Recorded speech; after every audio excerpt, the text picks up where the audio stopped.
see their fathers who love them and who care for them and who want to parent them even after. So you're trying to change the law? Yeah. Well, it's not the law itself is not all that bad.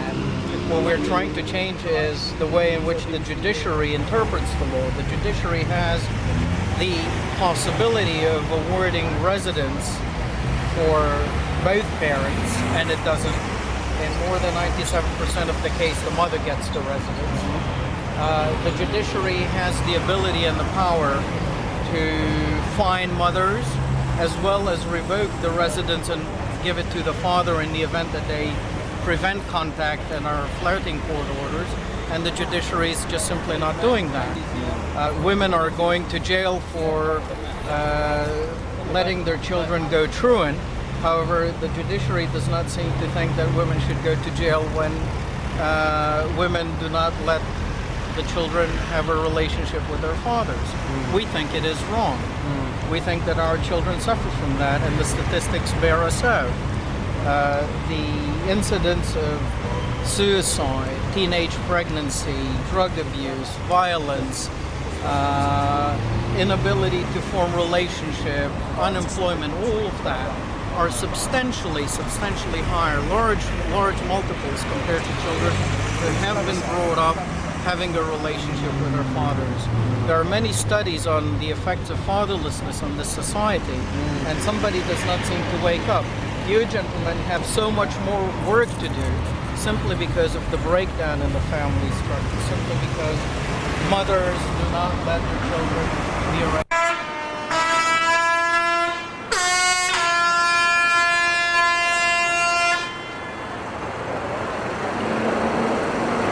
Well, not really. But You're not that brave. yeah, I'm quite high. But it did turn out the guys come out and support us, so it's a bit of a tight up in the books, but you know. How about stop?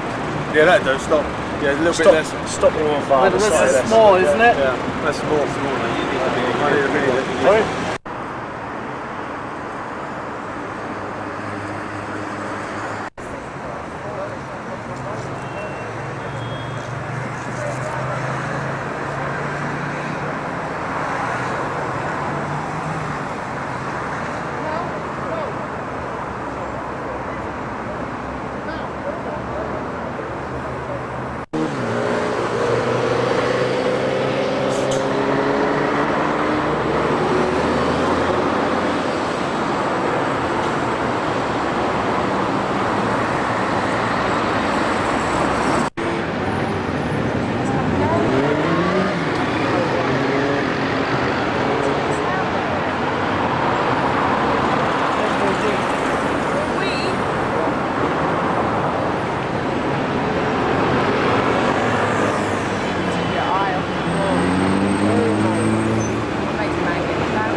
Way to go about it. Nobody's listening to us.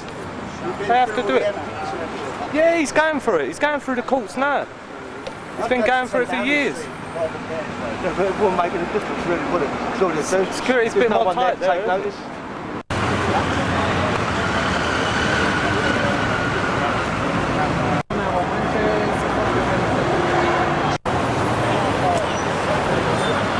Personally, in my case, I've never even seen my father, so as much as I appreciate what you're doing and why you're doing it, I think there might be a more constructive way of putting together a march or a campaign to make people realise that it's not necessarily the court's decision that allows a parent to see their children. It's a public decision, and in order to do that, my belief is that you should create maybe a rally, a bike ride, or something like that. Just encourage people to do it, rather than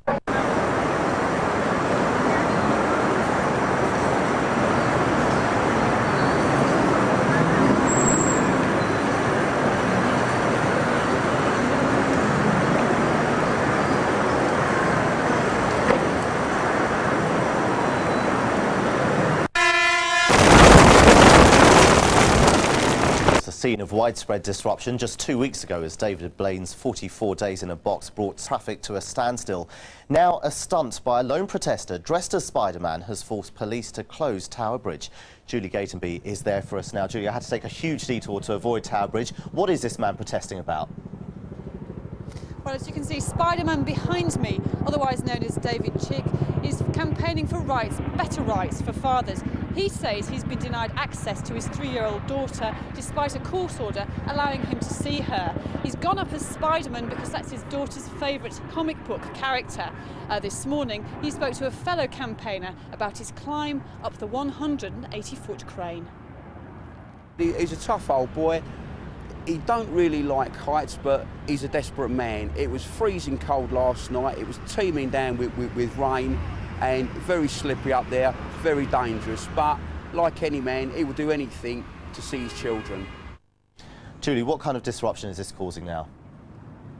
Well, really all sorts of disruption down here. Tower Bridge is closed and that's pushing traffic down the embankment, down to the A3. We're seeing problems.